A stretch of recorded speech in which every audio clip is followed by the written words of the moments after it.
And to you, good day, Mayor Karen. And to you, good day, Senor Juanito. This shall be known as the blue episode since we both showed up sporting blue. Without calling each other ahead of time. It's so good to be back in person with you. It is. I'm excited for this. Yes. So I asked John, we were talking before the show, to dive into Bashar's 5 laws. And he's like, yes! That is his highest excitement at this moment, to share it with everyone, including me. Facts, as the kids say, or no cap. I'm bringing the youth's lingo no into cap? everything. So apparently, back in like my day, you'd say like that's no lie, or you'd be like lie. Now cap is a synonym for lie. So if you're like no cap, it means no lie. And if you're like cap, Why? you're like lie. What is it short for? Cap. Yeah, this is a good question. We could do a little research. Okay, well, that is a stumper. That would not be a good improv throwout. All right, so let's talk about the laws. Let's talk about Dive the 5 in. laws. And I just want to point out, if you're listening, you're missing, we have the pants optional sign present with us again, and I am choosing no pants. I also chose no pants today. And this is the beauty of this is like newscasting where you can't tell. There's no way to prove or disprove. You just, get to make up your own mind. Use your imagination. In the quantum, a probability exists both ways, and you get to collapse it. Please vote. Would you like to see Karen and I without pants or with pants? Which probability did you collapse? Love it. All right. All right, the 5 laws. I am juiced for this. And I have been hot on this for the last few weeks because, so Bashar's overall premise is there's actually only 5 objective laws in the structure of existence or creation. Everything outside of these 5 laws, he says, is a perspective, it's an opinion, it's basically something that's not set in stone and is changeable, and basically you then, as the creator of your own experience, are able to take anything outside these 5 laws and make it whatever you want it to be and get that reflection back as an experience. So every time something's going on in my life, as of late, I'll come back and check and be like, is it one of these 5 actual laws? If it's not, then no sweat, because I'm fully empowered to change it and make it whatever I want it to be. Love it. So with that, law number 1, I'll run through them real quick and then maybe we can go one by one and discuss them. Okay. So law number 1 is you exist. Law number 2 is the one is the all and the all are the one. Law number 3 is everything is here and now. Law number 4 is what you put out is what you get back. And law number 5 is everything changes except the first 4 laws. Love it. Yes. All right. So let's start at the top. So law number 1, you exist. And Bashar presents this idea that you exist. You're basically aware, your consciousness itself. Even if you're having a boring experience or no experience, you're still aware that you're aware, and you always will be. So he recognizes you may change states, you may change forms, the idea of dying from the human experience, but you exist, and therefore you will always exist because by definition, existence is the only quality of existence. It's kind of like a self-reinforcing loop. Existence can't become non-existence because he says non-existence is already full of everything that will never exist. Existence is already full of everything that will exist, and since we exist, we will forever. So this immediately takes the edge off everything related to death, relating to changing of states, relating to people going away. Like ultimately we exist and we always will forever. So we can chill. Like we have an infinite time game forever. I love that. It also, I don't know why I'm going to this, but it reminds me of people that feel that they can't handle their life in this lifetime and they choose to end things. And they still exist. And for those that are left behind, so to speak, from the physical 3D perspective, that person still exists. Like energy can't be created or destroyed. That's exactly it. Yeah. And there's a million ways it's said. That's a great one to say it. Energy is neither created nor destroyed is kind of like the scientific, mathematical, or like physics way of making that same statement. Mm-hmm. Energy can only change states, but not created or destroyed. Same thing. You exist forever. You can change states and forms, but your consciousness exists forever. So, and that's a beautiful example too.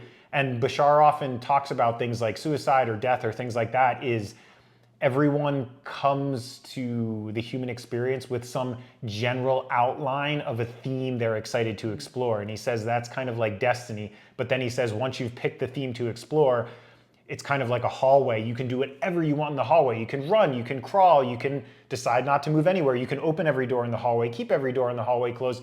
You can do anything within that generalized theme. So with death, I always go back to his overall premise. Like each of us picked a theme to explore, and some people may have picked a theme that they're excited to die in a certain way or have certain types of hardships to expand their consciousness, knowing we're infinite and fucking indestructible beings who have forever and can never go away. So from that perspective, like who really cares what anyone else is choosing in this life?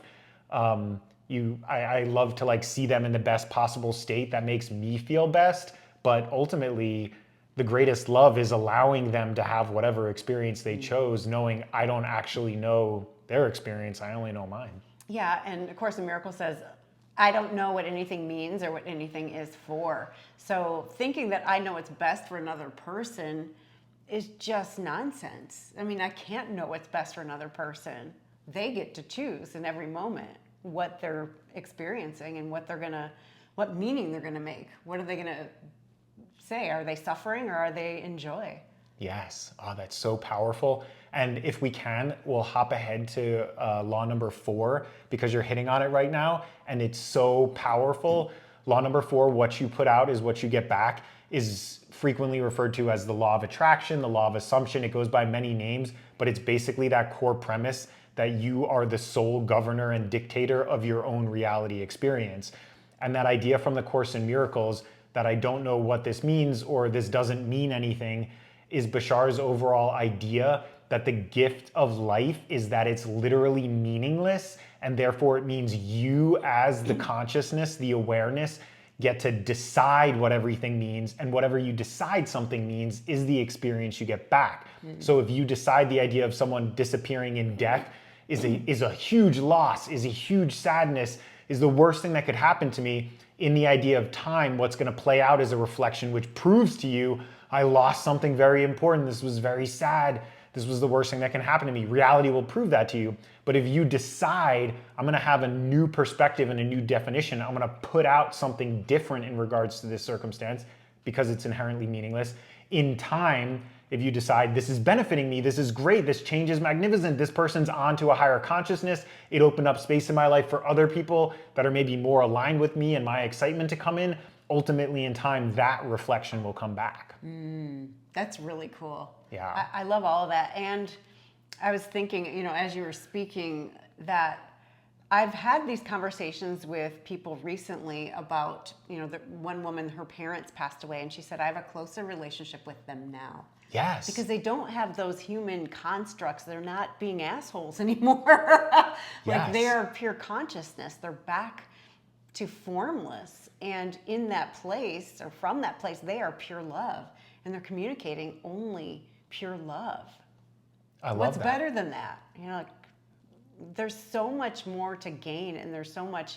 It takes a lot of courage, though, to actually communicate if you haven't done it before, or if you haven't been open to it, Yes. to actually communicate with those who have left their physical bodies. But if you do it, if you're open to it, I don't know, I think it's really fun, and there's another form of guidance for you.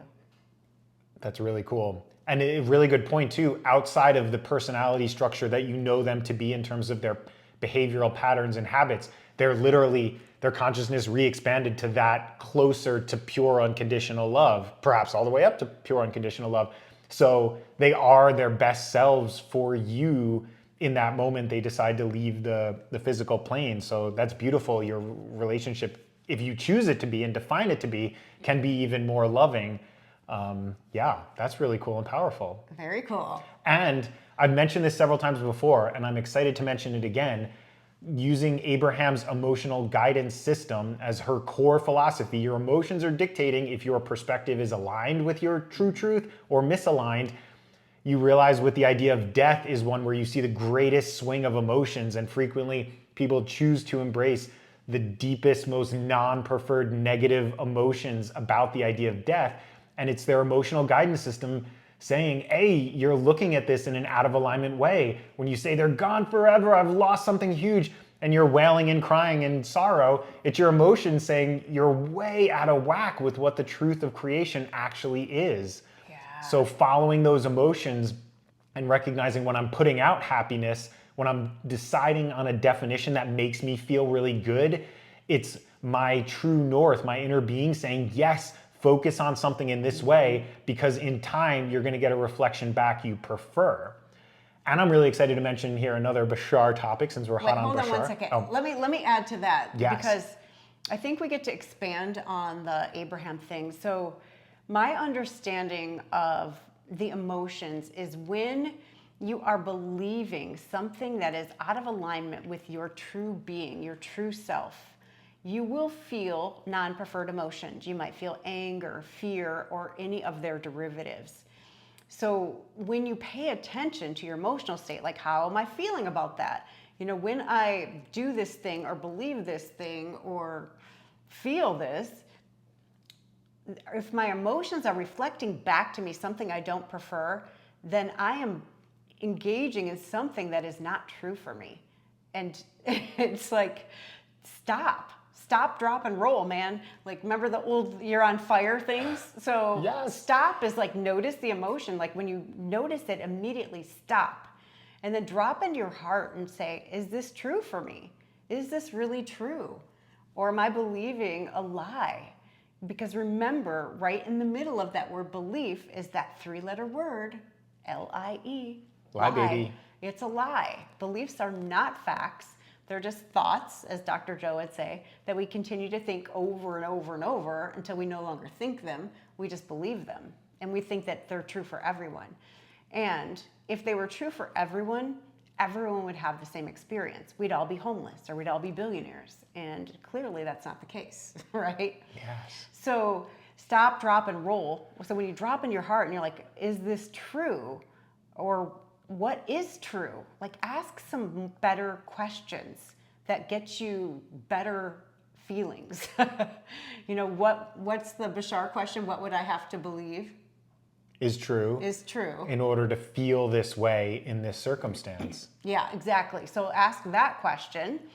And then the roll part is roll with whatever guidance you get. Roll with it. Actually take some action in the direction of what you prefer. Follow your highest excitement and see what happens. Let us know. That is so fucking cool, Karen. Stop, drop, and roll. You could coin that or like recoin that. I love that. I'm going to use that now. Stop, recognize, wait a minute. I'm feeling the emotional feedback. Drop into the heart, like own it. This is my emotion because it's showing me as a gift I'm out of alignment, and roll. And I was seeing with the roll too, Abraham introduces the idea of the pivot. So you're like, fuck, this feels awful conceiving this person is gone forever. If you have a centered enough state of being because you stopped and dropped into your heart, you can pivot and be like, the opposite must be true. It feels awful to think of this person as being gone forever. Can I entertain the idea that they're still here? I can, and all of a sudden I feel light and better.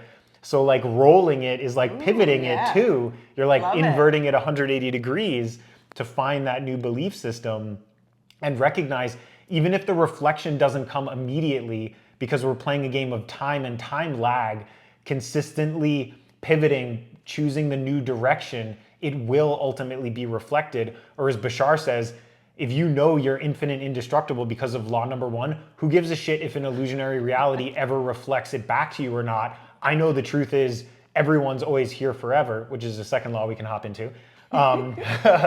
If they're always here forever, then like who really cares if the illusionary reality reflects it or not? Yes. Yes. Love it. Yes. Yeah. Are we ready to hop onto law number 2? I said raw. Second raw. Second raw.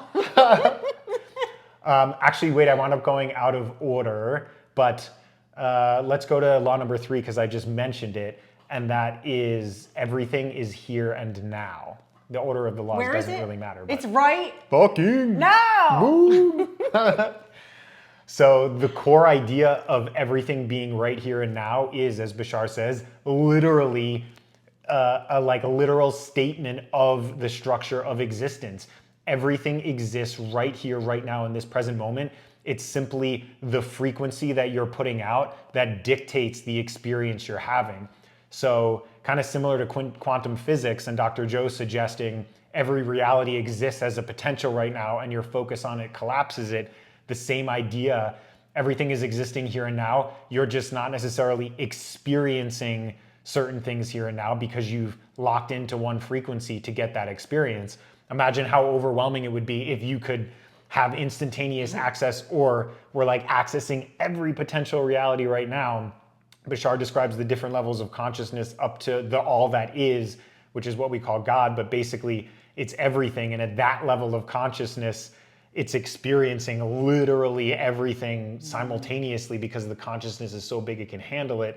But we pick the idea of limiting ourselves into one focus at a time for the purpose of savoring, one lick of an ice cream cone. You can isolate really that one moment and that one vibration and really savor and appreciate it in a way that if you were focusing in on every experience that one could have at once, you couldn't savor like the detail. Ooh.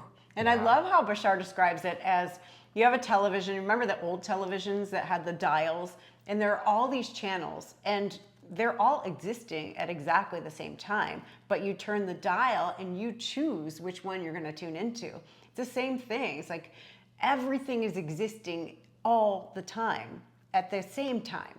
And you choose with your vibration and what you're paying attention to, what you focus on expands. Wherever your energy goes, your attention flows, or where your attention flows, your energy goes, all the things. So you're choosing which channel do I want to tune into, which frequency.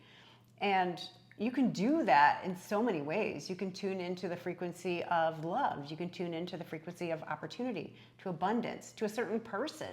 Everybody has their own frequency. So you can tune into the frequency of your tropical vacation. Like, what does it feel like? It's limitless. Yeah, that is so powerful. I love the TV analogy. We've talked about it before, and it really is another concept that sets me free. The idea that like non-preferred things exist on certain channels as a potential for us to focus on and experience. At the same time, all the preferred things are on other channels, and the true self-empowerment is just deciding what channel is my truth. You can't obliterate channel one, and the paradox is, like you were saying, where awareness goes, energy flows. By trying to obliterate what's on channel one, you're fucking picking channel one to get that experience.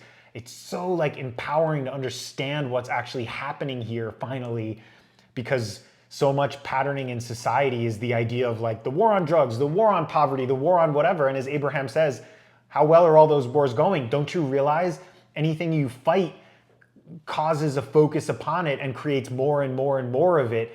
It's like such a paradox in the human experience, but the way to change is to shift your awareness off of it and shift your awareness onto what you prefer, because on another channel, those same people who are experiencing war are also experiencing world peace, and it's up to us to get to pick that channel.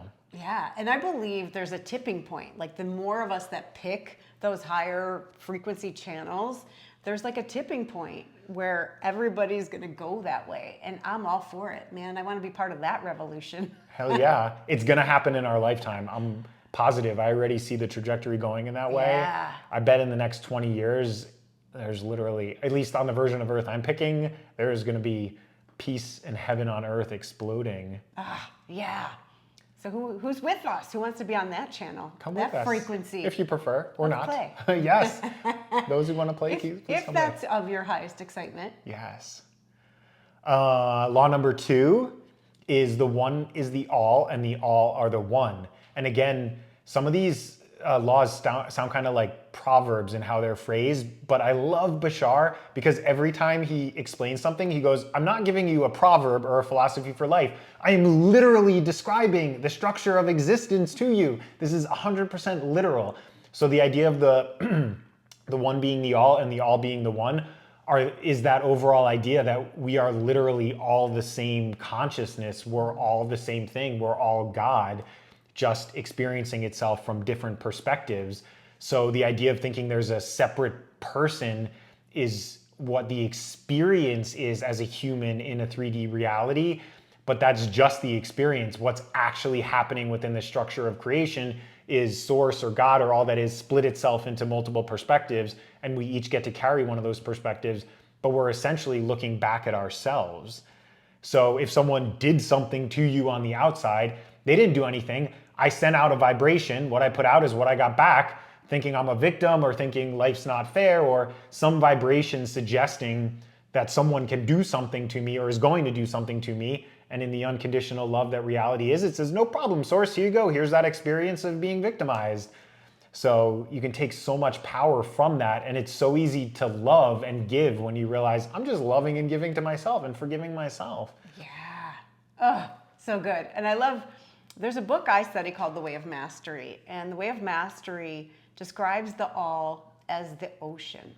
And we are all, when we decide to individuate into physical form, we're like those little droplets of foam on the crest of a wave. And then we're individual, and then we go back out to sea, and we become one again. And it's like, nope, I need to have this experience of being separate. And so we're free to do that, right? We are the creator. Yes. So we're free to have those separate experiences. But again, like when I'm feeling separate, I'm out of alignment with truth. Like if I feel like I could be victimized, or I feel like I'm better than somebody else or worse than somebody else, then that's me. It's like the ego mind has come in and is trying to trick me. It's not quite as smart as I am as source. Yes. But it will try, and it will throw all these reasons and logic, and it will make perfect sense. And it's just bullshit. So when I'm feeling separate, I go back into like a quick practice. And mine is like a very quick meditation. I'm sure I've shared it, but it's like I accept on the breath in the love of God on the way out. And when I get that, like that God loves me no matter what, then it doesn't matter. Like nothing else matters. Like no, I don't need anybody else's acceptance. Yes. Because I'm accepting the truth that is true always, that I and God are one. That's so beautiful. The ego structure is interesting and coming to mind too, because Bashar offers such great insight on the ego. There's many like perspectives on it. Again, all truths are true. The one that resonates most deeply with me from Bashar is the idea that the ego or personality structure, they're basically the same thing. He says is a diving mask, basically, that allows you to go into the ocean of a 3D physical reality human experience. It's the mechanism that allows you to perceive yourself as a separate being and to engage with objects and people and basically the overall experience of separation and being my own individuated personality that can have this 3D experience. So if you're defining the ego that way, it's not necessarily like inherently bad. In fact, it's really just a structure that allows you to have the experience. He says where a lot of people kind of go off the rails is it's only designed like a diving mask to allow you to peer into this reality. What happens is you get confused and think you're actually a separate self. You can actually die. You know, you're not actually a source perspective. You're this meager little being traveling on this like volatile planet. And then you ask the ego structure, what do I do? How do I navigate this? How do I get money? How do I survive? And the ego structure goes, I'm just a fucking diving mask. I have no idea, but because you're source, I'll do my best to try and figure this out for you. But as a diving mask, it has no thinking capacity. And he goes, basically, you're kind of like hammering it and you're gonna crack the diving mask because it's not designed to do that. So he always, it's kind of like a meditation to always sink back into a higher truth and recognize, wait, my ego personality structure is just designed to show me what's happening in the present moment. It has no idea what's supposed to happen, how something's supposed to happen. My higher self, through the focus of my emotion, my definitions, my perspectives, is what's kind of taking me down a path. But the diving mask is just a way to view the world. So I love that idea. Sometimes people like offer an idea of like vilifying the ego, but I realized I kind of did that myself by asking it to do something it wasn't designed to do, like asking this sign, be like, figure out, am I supposed to take this job or move here or go there? It's like, I'm a plastic sign. I have no idea what I'm supposed to do. So this sign is only here to give you the choice, whether you'd like to wear pants or not. Karen Mastery, I love that. That's it. That's That's it. its only function. And to bring joy, of course. That was deep, Karen. Thank you. It's like every object can serve two purposes. Every object is a choice point. I saw deepness in that. Thank you. I believe each object can serve infinite purposes. Deep. And if you've ever taken an improv class, as I know you have, I have. you could make this into whatever you wanted, right? Yes. Like a duckbill. Yes, a hat, Hat? nipple clamps. Oh, shit. That'd be a big one. Like a rat trap. You can do two at once if they're close together. Oh, snap. If you're not watching, so you don't know what you're missing. My gosh. We do have a decent number of podcast followers the last time I looked. Oh, nice. Yeah. Cool. Thanks for following. Yeah. And check us out on YouTube so you can see how How we attractive match. we are and how we match today. How we're matchy-matchy. Do we move on to the fifth law? Yes. Oh, wait, before we move on, I liked your ocean analogy too. And it's interesting to see how all these laws support and reinforce each other. So in that ocean idea, if you go back to the first law, you exist, we exist forever, time's basically an illusion because we exist forever. You realize in that state, you'd be like, how many cool experiences can I have? So taking the time to go into a lifetime or a million or whatever as a drop in the ocean and then come back to the ocean, like we exist forever. There's nothing but existence to play within. So if in that context, I could see how maybe I would pick a real challenging lifetime at some point. I'd live a million blissful lifetimes being a king or a sultan, having access to everything. And then I'd be like, what else is there? I have forever because I exist to play in. So maybe I'd pick more of a challenge and go out into that drop and then come back. And you die, you realize I exist forever. Whoops, I died. How cool of an experience was that? All right, let's restart again. Like whatever. a video game. Like how many lives do you get? Like Yeah. an infinite number. As many times as you're willing to play the game. Yeah. As many times as you have lessons to learn. Yeah. And you can keep creating new lessons for yourself because again, like imagine you literally have forever. You're going to exist and live forever. And as Abraham always says, there's nothing serious going on here. And that's like one of her core statements. There's nothing serious going on here. There's nothing serious going on here. And the only way I can choose to perceive that in a way that feels good is from Bashar's first law. You exist forever. How could anything serious be going on here? Yes. And he always says like, so what? Yes. Yes. So people will have all these stories. He's like, so what? Yes. Yeah, that's so I empowering. say that to myself sometimes if I'm whining. I'm like, so what? And then I giggle because there's nothing serious going on here. Beautiful, Karen. I feel very good and ready to move on Law to the fifth law. numero 5, Juanito. Juanito. I've been calling myself Juan lately. I don't know why. Oh. Anywho. I must have picked up on that. You did. And the blue. Yes. So many synchronicities. My life seems to be heading in the direction of an ecstatic explosion of synchronicity where just the number of coincidences is awesome. Coincidences that aren't really coincidental. Correct. Because you're creating them. As Bashar says, coincidences are coinciding incidences. You're creating them. They're just the mirror showing you, yep, I'm in the driver's seat. That's me driving. Was that what that was? It's like 90s style where you lean back, like the low rider back in the day. Yes, I got that. But our listeners probably did not, so thanks for explaining. Yeah, dot All the right. I's. Let's hear number 5. Stop holding out, you tease. I like to build a little anticipation with a cliffhanger and Give some it to me, teasing. please. Give it to me. Yes. Can't wait any longer. I have them begging before I let it go. This is explicitly rated. Anyway, yeah. I'm going to use the nipple clamp Oh, to spit it out. Law number 5 is everything changes except the first 4 laws. And it literally means everything is constantly changing and always will be forever, except those for first John's 4 underwear. laws. Oh. Because I'm wearing none? Yes. No pants, no underwear. But I take great freedom from this law in recognizing if something is in a way I don't prefer it, is it one of the first 4 laws? 99.9% of the times it's not, which means it's going to change. And all I have to do is go to law number 4. What I put out is what I get back, shift my focus and know now, according to law number 5, there is going to be a change. And according to law number 4, if I'm putting out the vibration I prefer, it's going to be a change in the direction I prefer. Yes. And also, Jeff, I don't Oh, I want was to cut just you going to off. say something about law number 4. Yes.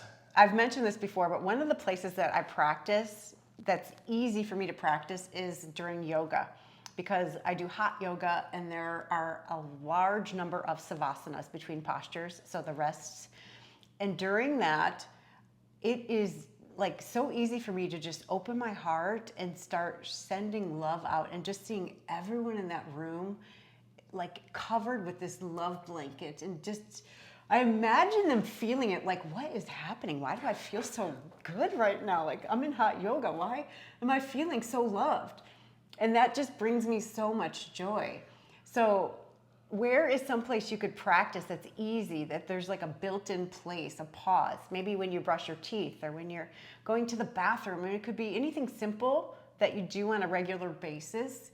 Maybe driving. Driving's a good one, because a lot of people, whatever's suppressed, whatever's in their subconscious, it comes out when they're driving. Yes. Because there's no accountability. Like, you're not accountable for calling people names necessarily, but your body is, your mind is, your psyche is. So could you practice while you're driving? Or if you're in a Zoom meeting, just practice like focusing on somebody in a Zoom meeting and sending that person love. And just notice what happens to your own vibration and then what you attract. Because law number 4. Yeah. And also, law number 2, the one is the all and the all are the one. If you're sending love to someone else, you're sending love to yourself, because it's all the same thing.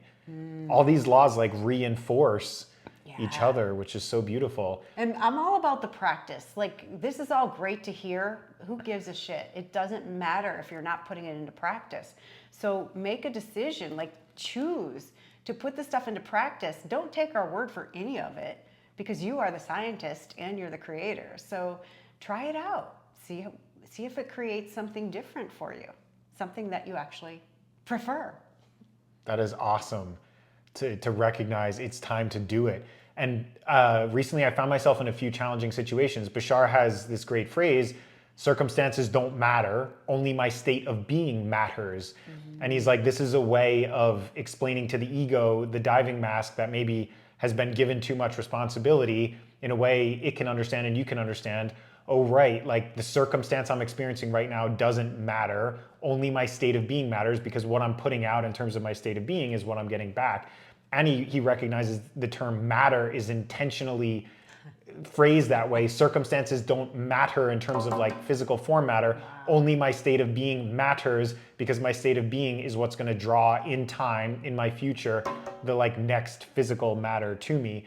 But a few times I've been challenged with people where they're saying something like, you're dead wrong, that's like a messed up opinion.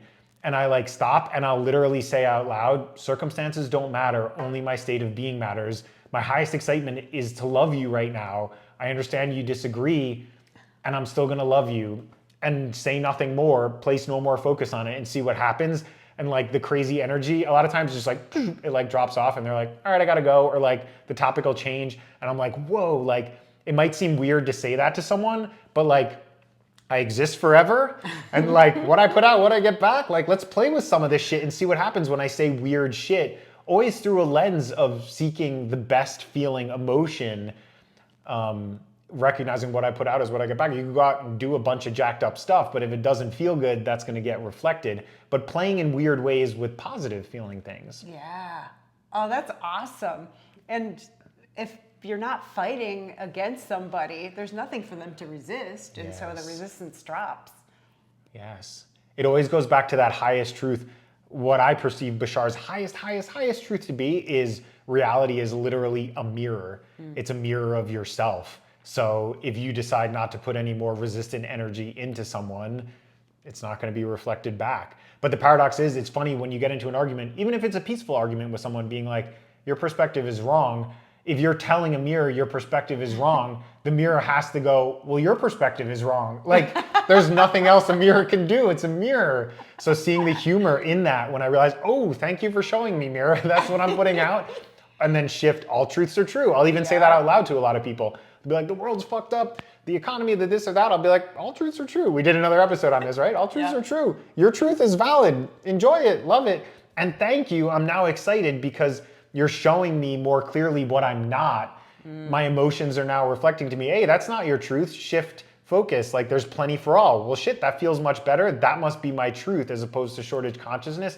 Thank you, person, for showing me that. And then law number 4 is engaging. I'm now putting out excitement and appreciation for that clarification. And in time, that'll be reflected back. So good. Remember, all truths are true. Therefore, we'll just have to agree to agree. Yes, that's another zinger. We should have Karen's like best quotes ever. The stop, drop and roll is probably epic. Not only because I was a firefighter for a while, but like I love that. It's like so simple, 3 steps. That's all it really is. And then all truths are true, so we might as well agree to agree. It's so funny. I came up with stop, drop, and roll when I very first started coaching maybe 7 years ago because it's easy. It is. It's 3 steps, and who can't remember that? Like you're on fire. Stop! Like if your emotions are escalated in a way you don't prefer, you are literally on fire. So stop, drop, and roll. There's so much symbology packed in that. It's crazy. Have you heard anyone else use that phrase? Because it's phenomenal. No. I see a trademark in your future. Yeah, maybe. Or unless like the NFPA might have trademarked it. Well, I don't know. It's old for me. It just came to me in meditation one day. And I'm like, oh yeah, that's good. I like it. Because everyone of our generation, everyone who's probably like 30 to like 60 is gonna know stop, drop, and roll, right? We all had it in school. Right. Yeah. I don't think anyone ever really caught on fire. Like one kid once. But it's such a great, symbolically, it's such a great, you're like, emotions are on fire. If you're on fire, stop running around. You're like, yeah. Bashar talks so much about that too, being like the physical reality is symbolic of the state of being consciousness. So like the parallel to like fire and shit burning is so great with emotions. Like it's out of control emotions. yeah. I'm really digging this. Yeah. Really well, digging this. You're welcome to use it. Yes. And I wanted to mention 2 more with law number 5, with change being the only constant. A lot of society seems to validate a lack of change, although this is clearly changing. If you look at like past generations. Sorry. Yeah, do you feel like it's not so anymore? No, because you said they invalidate change, and this is clearly changing. Deep. Yes. Right? You Good didn't recognition. catch it. Yeah. It's a double entendre. You're the master of, All right, go ahead. catching. But you can see in older generations validating like one job was the societal norm. If you had more than one job in your life, something's fucked up with you. Like you're supposed to go 40 years with one company, get your Rolex, and then go die. And then you realize the new generation who's coming in, reflecting my preference and focus, is the idea of dynamic and change being exciting and exhilarating and actually the life force energy. And you realize if I'm resisting a change, like something's happening in my life and I'm like, I'd prefer it to stay the same, then I go, is it one of the 5 laws? Fuck, this is actually one of the 5 laws. If I'm deciding I don't want this to change, I'm arguing with one of the physical laws of creation. And as Bashar says, you're more than welcome to argue with creation. You're just never gonna win an argument against one of the 5 laws because that is the structure and fabric of existence. So argue with it all you want, but it's gonna give you that experience back of arguing with creation, and you're gonna experience in your reality that type of scenario and circumstance. So I can really lean into change now and feel the exhilaration in it and choose the perspective Bashar offers. Everything's benefiting me.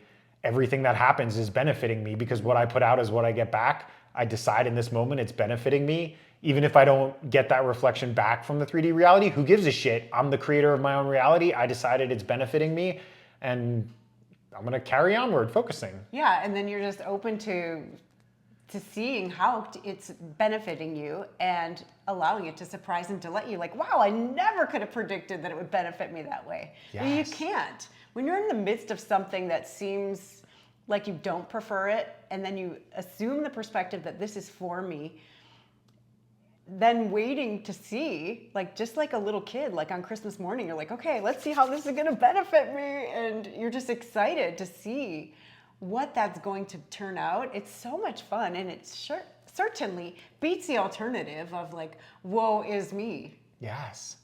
And Abraham mentions that a lot too, focusing on that idea of, I can't wait to see how this is going to benefit me. And if we take the analogy of the ego being the diving mask, it's not designed to know how something can benefit you because it's just designed to show you what's happening in front of you. So you can't actually know how.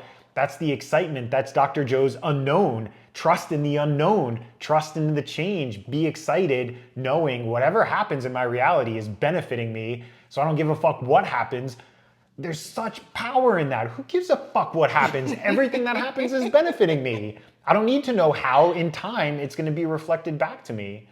Yeah, and look for the benefit, because a lot of times people get stuck with looking at the change and how they lost something, or this is not what they prefer, when they're not taking into consideration what their higher self is really calling them forward to. Because a lot of things must dissolve in order for you to have the space to call in those things that are meant for you, the things that your soul knows are meant for you and that you are longing for. So a lot of times there must be a death and a rebirth, and looking for, how did this benefit me? And if I take people through exercises like, what's one of the most tragic things that ever happened to you? Who did you become because of it? You never would have. If this hadn't have happened, they're like, oh my gosh, I never looked at that. I just looked at it as a negative. I'm like, nothing's negative. Everything's neutral until you assign it value. So it's looking for those nuggets that have made you who you are in every situation. That's beautiful. I was listening to a Dr. Joe yesterday, really great concise summary of his on YouTube, and he was saying intention, he was basically defining intention as focus. What you put out is what you get back, but recognizing you focus primarily on the thought and the emotion for what you prefer, but recognizing how that plays out is beyond your control. And if you're trying to control the scenario, like, I want this job, but it can't change this relationship, this circumstance, this living condition, that's not how it works. There's like an ebb and flow to it. You have to be willing to surrender, to recognize all those peripheral elements need to reorganize to allow a new experience to come in. And it's his core idea. You can't change your reality without changing your personality. Trying to change your reality without changing your personality, it can't be done. So you need to open up. You don't need to do anything, but opening up. I love catching myself. That's awesome. Catching these terms: need, try, you got want. the word police over here. Yeah, the word police. That'd be such a cool job. You like walk around, badge, word police. Who the fuck are you? I'm the word police, bitch. Word. Word. To your word mother. to your mama. 1990s is in the house.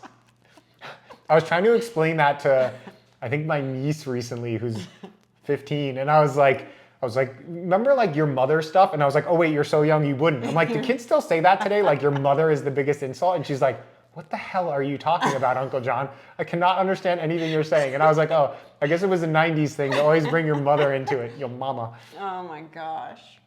Yeah. Yo mama. Yo mama.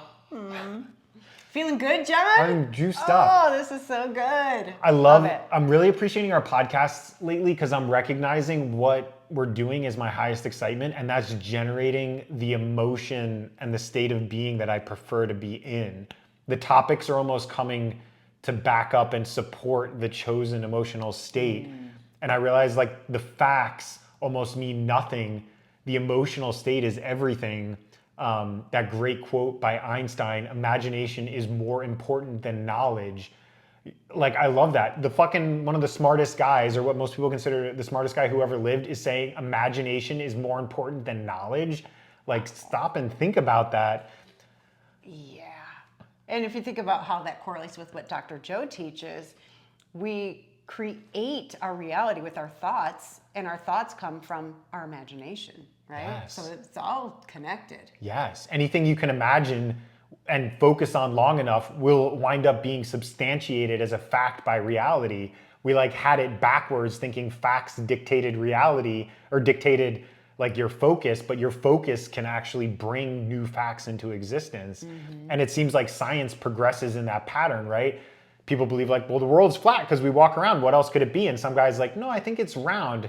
And they're all like, you fucking idiot. Like, how could that be? But he focused on it and believed it enough that like literally then the facts came to substantiate the fact. It's kind of like chicken or egg, which comes first. Like you could choose either to come first. Interesting. Yeah. Like it could have been flat, you're saying, and then he made it round with his consciousness. Or yeah, he like saw Possibly. a different reality and was really excited to collapse that possibility. I love Right? it. If all truths are true, I'll go back to the 5 laws. Is one of the 5 laws the earth is round or the earth is flat or the earth is anything? Nope.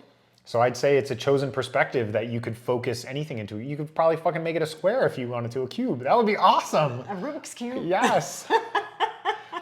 I have one other excited idea to share, and I Okay. mentioned it to you before the show started. I was listening to a Wayne Dyer recording on YouTube, and I think it's Patanjali he was quoting. The term was information and inspiration, and he was kind of defining inspiration as being in a state of spirit, in a state of higher consciousness, recognizing basically the 5 laws. Like I'm an eternal, indestructible awareness that can't go away, and I'm here just to play with reality. And then the idea of information is the idea of being in the ego human self in a state of form. Or he also said in a state of formation, like get in line. Reality says calories equate to body weight, and that's like a fact of form. Get in formation and believe that how many calories you eat dictates your body size. Well, I go back to the 5 laws. Is there anything about calories and intake and body weight? Nope. That must mean it's up for my own personal definition. So from there, I'd pick a point of inspiration and be like, I'm unlimited to have any body I choose, versus information telling you get in line and believe what you eat dictates. It's not like anything's right or wrong, but it's recognizing how much potential and power is in a state of inspiration and inspired action versus information action, and looking at facts and then deciding, shit, I can't eat this, I can't do that because of these facts. Well, they're not necessarily objective facts unless you believe them to be. So I got super juiced by that. That's so cool. I want to bring language back into it because the term spire, like inspire, Yes. in Latin is breathe. So you can breathe inspiration into your body. And I just thought, like, that's the name of Dr. Joe's breath track. Like, it's called Inspire. Like, it never occurred to me that's why. Yeah. And Oh, I shit. love, like, the universe is conspiring, which means breathing with you. It's conspiring in your favor, always. Yeah. So the universe is breathing with you to bring your preferences, your desires into form. Yeah, that's cool. There's so many like layers in these terms. And I was suddenly just thinking too, aspire frequently is almost like a helix going up, or like a, right? Like the spire on the church, or the Spiral, spire. like, Yeah, the spiral spire. upward. Yeah. Ooh. Oh, Yeah, words can be really fun when you stop and look at them and realize you can redefine anything. I mean, you could define information to be inspiration. It's just like the common perception. yeah, I love it broken down in formation. Yeah.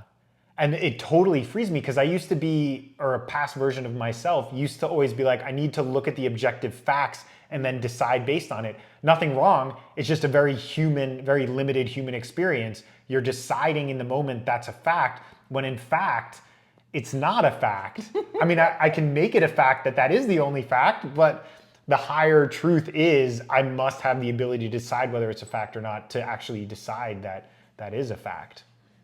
I said fact a lot. In fact, you In did. fact, I did. Amazing. Amazing. Love it. I'm feeling juiced. Woo, leaning pants in? optional. This is our... Thank you so much for listening and watching to Right Fucking. Now. Love you guys. Love you. See you next time.